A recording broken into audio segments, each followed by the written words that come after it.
பாசிப்பயிறு குழிப்பணியாரம் செய்கிறதுக்கு ஒரு பவுலில் 1 கப் பாசிப்பயிறு சேர்த்துக்கிறேங்க. இதோட 1/4 கப்பு பச்சரிசி சேர்த்துக்கிறேங்க. 2 தடவை வாஷ் பண்ணிவிட்டு நல்ல தண்ணி விட்டு ஊற வச்சுருக்குறேங்க. 6 to 8 ஹார்ஸ்க்கு பாசிப்பயிறு நல்லா ஊறிடுச்சு. இப்போ தண்ணியை வடிச்சிட்டு மிக்ஸி ஜாரில் 2 பேட்சாக சேர்த்துக்கலாங்க.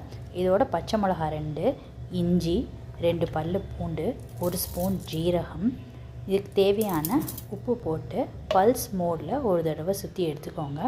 அப்புறம் தேவையான அளவு தண்ணி சேர்த்துக்கிட்டு குழிப்பணியாரம் மாவு பக்குவத்துக்கு அரைச்சி எடுத்து வச்சுக்கோங்க.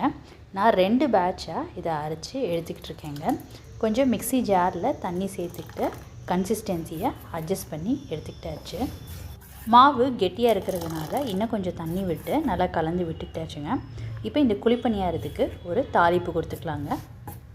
இப்போ ஒரு கடாயில் எண்ணெய் விட்டுக்கிறேன். எண்ணெய் சூடானதுக்கப்புறம் கடுகு போட்டுக்கிறேங்க. கடுகு வெடித்ததுக்கப்புறம் 1 ஸ்பூன் கடலைப்பருப்பு, 1 ஸ்பூன் உளுத்தம்பருப்பு இதெல்லாம் போட்டு நல்லா வதக்கி எடுத்துக்கலாங்க. இதில் ஒரு பெரிய வெங்காயம் ஃபைனாக சாப் பண்ணது சேர்த்துக்கிட்டுருக்கேங்க. நீங்கள் சின்ன வெங்காயம் சேர்க்குறதுனாலும் சேர்த்துக்கலாம். வெங்காயம் ஓரளவுக்கு வதங்கட்டும். இதில் பெருங்காயத்தூள், ஃபைனாக சாப் பண்ண கறி லீஃப் சேர்த்துக்கிறேங்க. இதை போட்டு நல்லா வதக்கிக்கோங்க. இப்போ வெங்காயம் நல்லா வதங்கிடுச்சு.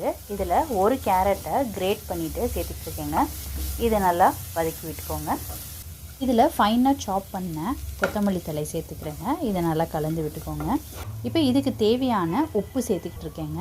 இதையும் நல்லா கலந்து விட்டுக்கோங்க. மாவு அரைக்கும் போது உப்பு சேர்த்துருந்ததுனால பார்த்து சேர்த்துக்கோங்க. இப்போ இதை நல்லா கலந்து விட்டுட்டு அடுப்புலேருந்து இறக்கி ஆற வச்சுக்கலாங்க. நல்லா ஆறுனதுக்கப்புறம் அரைச்சி வச்சுருக்கிற மாவோடு சேர்த்து நல்லா ஒன்று சேர்த்து கலந்து விட்டுக்கலாங்க. இப்போ மாவு கெட்டியாக இருக்கிறதுனால தேவையான அளவு தண்ணி சேர்த்துக்கிட்டு மாவு நல்லா கலந்து விட்டுக்கோங்க. இப்போ பணியாரம் செய்கிறதுக்கு மாவு ரெடியாக இருக்குங்க. குழி பணியாரம் பண்ணுறதுக்கு குழியில் எண்ணெய் விட்டுக்கோங்க. எண்ணெய் சூடானதுக்கப்புறம் எல்லா குழியிலையும் மாவை சேர்த்துக்கலாங்க. குழிப்பணியார சட்டியில் மாவை சேர்த்துக்கிட்ட பிறகு ஒரு மூடி போட்டு குக் பண்ணி எடுத்துக்கோங்க.